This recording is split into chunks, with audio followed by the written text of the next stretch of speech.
Hello दोस्तों, आज की इस कहानी में आप सभी का स्वागत है। दोस्तों, आज मैं पहली बार अपने मालिक की बीवी को अपनी पत्नी की तरह रखने वाला था। वह बोली, अजय, तुम्हारे साथ रहकर मुझे मेरे पति से भी ज़्यादा मज़ा आता है और मैं बहुत दिन से इस पल का इंतज़ार कर रहा था और बड़े दिन बाद आखिर वह मौका मुझे मिल ही गया था। तो चलिए दोस्तों, आज की कहानी शुरू करते हैं। दोस्तों, मेरा नाम अजय है और मैं गोरखपुर के एक छोटे से गांव का रहने वाला हूँ। मेरी उम्र 21 साल है और मैं अभी कुछ दिन पहले ही अपने गांव से रायपुर आया था। मैं अपने मम्मी पापा का इकलौता बेटा हूँ। शुरू से ही मेरे पापा लेबर मजदूरी करके घर का खर्चा चलाते थे, लेकिन अब वह काम करने के लायक नहीं है। एक दिन जब वह काम कर रहे थे, तभी उनके ऊपर एक दीवार गिर पड़ी, जिसके कारण पापा के दोनों पैर फ्रैक्चर हो गया। हमारे पास जितने पैसे थे, हमने उससे पापा के पैरों का इलाज करवाया, लेकिन अब हमारे पास एक भी रुपया नहीं बचा था। फिर पैसों की तंगी की वजह से मैं काम की तलाश में रायपुर चला आया। रायपुर शहर बहुत बड़ा था और यहाँ मेरे जान पहचान का भी कोई नहीं था। कुछ दिन यहाँ वहाँ भटकने के बाद एक दिन मुझे एक फॉर्च्यून की दुकान पर नौकरी मिल गई और दुकान का मालिक बहुत अच्छा था। जब मैंने उसे अपनी तकलीफ बताई, तो उसने झट से मुझे काम पर रख लिया। मेरा काम यह था कि सामान निकाल कर ग्राहक को देना। शुरू में मुझे 8,000 सैलरी मिलती थी, पर जब मुझे काम करते हुए कुछ दिन बीत गए, तो मालिक ने मेरी सैलरी बढ़ा दी। मैं सुकून से वहाँ पर काम कर रहा था। एक दिन मेरे साथ एक ऐसी घटना घटी, जिसके बाद मेरे जीवन में भूचाल आ गया। मालिक ने मुझे कहा, मैं टिफ़िन लाना भूल गया हूँ, तो तुम मेरे घर चले जाओ और मेरी टिफ़िन ले आओ। उसके बाद मैं उनके घर गया और मैं पहली बार उनके घर गया था। मैंने वहाँ पहुँचकर दरवाज़ा खटखटाया, तो मालकिन ने दरवाज़ा खोला और मैं तो उन्हें देखता रह गया। इससे पहले मैं उनसे कुछ बोलता, वह मुझे टिफ़िन देते हुए बोली, यह लो, संभाल कर ले जाना, इसमें दाल भी है, कहीं छलक ना जाए। उसके बाद मैं टिफ़िन लेकर चला आया। अब मैं सोच रहा था कि मालिक की किस्मत कितनी अच्छी है। जब से मैंने मालकिन को देखा था, तब से न जाने मुझे क्या हो गया था। मेरा मन अब बार-बार उनको देखने को करता था। फिर एक दिन मैंने एक प्लान बनाया। मैंने मालिक की टिफ़िन को छुपा दिया। जब उनके खाने का समय हुआ, तो वह टिफ़िन खोजने लगे। फिर उन्होंने मुझसे पूछा, अजय, तुमने मेरी टिफ़िन देखी है क्या? थोड़ी देर पहले यहीं रखी थी, पता नहीं कहाँ गई, मिल नहीं रही है। मैंने झट से कहा, मालिक, आज आप टिफ़िन कहाँ लाए थे? तो मालिक बोले, नहीं यार, मुझे ध्यान है, मैं टिफ़िन लेकर आया था। और वह इधर उधर टिफ़िन खोजने लगे। जब उन्हें नहीं मिली, तो वह मुझसे बोले, अजय, एक काम करो यार। मैंने कहा, घर से टिफ़िन लानी है ना? तो मालिक बोले, हाँ यार, जल्दी जाओ और ले आओ। और मैं अंदर से बहुत खुश हुआ कि आज फिर मालकिन के दर्शन करूंगा। उसके बाद मैं फिर मालिक के घर पहुंच गया। मेन दरवाज़ा खुला था, तो मैं सीधा अंदर चला गया। जब मैं अंदर गया, तो मुझे घर में कोई नहीं दिख रहा था। फिर मैंने आवाज़ दिया, तो अंदर से मालकिन बोली, कौन है? मैंने कहा, भाभी, मैं अजय हूँ, मालिक ने खाना मंगवाया है। तो भाभी बोली, वह खाना तो सुबह ले गए थे। मैंने कहा, दुकान से टिफ़िन कहीं गायब हो गई है।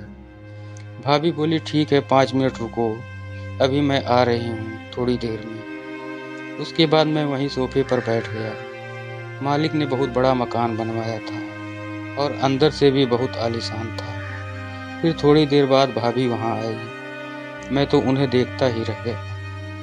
भाभी बोली, क्या बात है, ऐसे क्या देख रहे हो? तो मैंने कहा, भाभी, आप बहुत अच्छी हो और मालिक का बहुत ही ज़्यादा ध्यान रखती हो। फिर भाभी बोली, तुम पहले ऐसे आदमी हो जिसने मेरी तारीफ की है। मैंने कहा, भाभी, मालिक तो आपकी तारीफ करते होंगे ना? भाभी उदास होकर बोली, काश वह मेरी ज़रा भी कद्र करते। जब से मेरी शादी हुई है, उन्होंने कभी मुझसे यह नहीं कहा कि तुम अच्छी लगती हो। मैंने कहा भाभी लगता है, आपकी शादी आपकी मर्ज़ी से नहीं हुई है। तो भाभी बोली, तुम ठीक कह रहे हो। मुझे शुरू से ही इनसे शादी करने का मन नहीं था, लेकिन मेरे बाप ने जबरन मेरी शादी उनसे करवा दी। भाभी की बातों से लग रहा था कि वह अपने पति से ज़रा-सा भी खुश नहीं थी। फिर वह अपने अंदर की सारी बातें मुझे बताने लगी। मैंने सोचा शायद यह मेरी पत्नी के जैसी बन सकती है। उसके बाद मैंने कहा, भाभी अगर तुम्हारे जैसी मेरी बीवी होती तो मैं उसे अपनी पलकों पर बिठाकर रखता। तभी भाभी बोली, अच्छा देखो बातों-बातों में भूल गई कि तुम्हें खाना देना है। उसके बाद मैं खाना लेकर आने लगा। तभी भाभी बोली, अच्छा सुनो, तुमसे बात करके मुझे बहुत अच्छा लगा। फिर मैंने हिम्मत करके कहा, हाँ एक काम हो सकता है। अगर तुम मुझे अपना नंबर दे दो तो हम हमेशा बात करेंगे। उन्होंने तुरंत अपना नंबर दे दिया। फिर मैं नंबर लेकर दुकान गया। भाभी मुझे इतनी आसानी से अपना नंबर दे देंगी, मैंने कभी नहीं सोचा था, और अब मुझे बड़ा अच्छा लग रहा था। फिर शाम को दुकान मैं बढ़ाकर अपने रूम पर गया। जब मैं सोने जा रहा था तो सोचा क्यों ना एक बार भाभी को फ़ोन करूं और देखूं वह क्या बोलती हैं। मैंने कॉल किया तो थोड़ी देर बाद उन्होंने फ़ोन उठाया। पहले तो बोलने की मेरी हिम्मत नहीं हो रही थी। फिर उधर से भाभी बोली, अरे कौन हो? कुछ बोलोगे कि सिर्फ परेशान करने के लिए फ़ोन किए हो? मेरी तो किस्मत ही ख़राब है। एक तो अपने आदमी से परेशान रहती हूँ, दूसरा पता नहीं कौन है जो फ़ोन करके कुछ बोल ही नहीं रहा है। मैंने कहा, भाभी मैं अजय हूँ। भाभी बोली, अरे अजय तुम हो तो बोल क्यों नहीं रहे हो? मैंने कहा, भाभी मुझे थोड़ा डर सा लग रहा था। तो भाभी बोली, किस बात का डर? मैंने कहा, भाभी मैंने सोचा कहीं मालिक ना फ़ोन उठा लें, नहीं तो मेरी बैंड बज जाएगी। भाभी बोली, तुम फिक्र मत करो, आज वह यहाँ पर नहीं है। अभी थोड़ी देर पहले हमारा झगड़ा हो गया है। मैंने कहा, भाभी मालिक आपके लायक नहीं है क्या? तो भाभी बोली, हम दोनों ने जांच करवाई थी और डॉक्टर ने कहा कि उनके अंदर वह काबिलियत नहीं है। मैंने कहा, भाभी मेरे पास एक आइडिया है। अगर तुम मेरी बात मानो तो तुम्हारा काम हो जाएगा और समाज में तुम्हारी इज्जत भी बनी रहेगी। भाभी बोली, कैसा आइडिया? मैंने कहा, भाभी कल दोपहर तुम मेरे साथ चलो। भाभी बोली, ठीक है, कल तुम मुझे पास वाले चौराहे पर मिलना।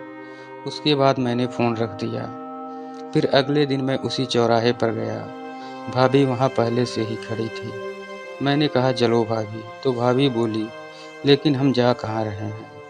मैंने कहा, अभी आगे तुम्हें सब पता चल जाएगा। फिर थोड़ी देर बाद हम एक अनाथालय में पहुँचे। भाभी बोली, यह तो अनाथालय है। मैंने कहा, हाँ भाभी, मेरी मानो तो यहाँ से एक बच्चा गोद ले लो। ऐसे में तुम्हें एक बच्चे को माँ की ममता भी मिल जाएगी। भाभी बोली, अगर मेरा बस चलता तो मैं कब का बच्चा गोद ले चुकी होती, लेकिन उन्होंने मना कर दिया था। फिर मैंने कहा, भाभी तुम बेफिक्र होकर बच्चे को गोद लो, मालिक को मनाने की जिम्मेदारी मेरी है। फिर भाभी ने मुझसे कहा कि बच्चा तो मुझे मिल गया, लेकिन अब मेरे साथ पति पत्नी के जैसा कौन रहेगा? तो मैंने उन्हें कहा कि भाभी आप मुझे अपने पति के जैसा ही मानो। मैं आपकी सारी इच्छा पूरी करूँगा और आपको खुश रखूँगा। इतना सुनते ही भाभी बहुत ही खुश हो गई। उसके बाद हमने वहाँ के लोगों से बात करके लिखित में एक 2 साल के बच्चे को गोद ले लिया। हम रास्ते में आ रहे थे, तभी भाभी बोली, अगर वह गुस्सा करेंगे तो मैं क्या करूँगी? फिर मैंने एक प्लान बनाया और उसके बारे में मैंने भाभी को अच्छी तरह से समझा दिया। उसके बाद हम घर पहुँच गए। उसके बाद मैं दुकान पर चला गया। मुझे देखकर मालिक मुझसे पूछने लगे, अजय आज तुम इतनी देर से क्यों आए हो और कहाँ गए थे? मैंने कहा, मालिक थोड़ी तबीयत खराब थी तो दवा खाकर आराम कर रहा था। तो उन्होंने कुछ नहीं कहा और फिर मैं काम में लग गया। तभी थोड़ी देर बाद मालिक अचानक सब कुछ छोड़कर भाग गए। उनके पीछे मैं भी घर गया। जब वहाँ पहुँचे तो हमारे प्लान के मुताबिक भाभी को करंट लग गया था। मालिक को बगल वाले लोग कहने लगे कि यह तो इस छोटे बच्चे ने हमें आकर बता दिया, नहीं तो आज यह बेचारी बच नहीं पाती।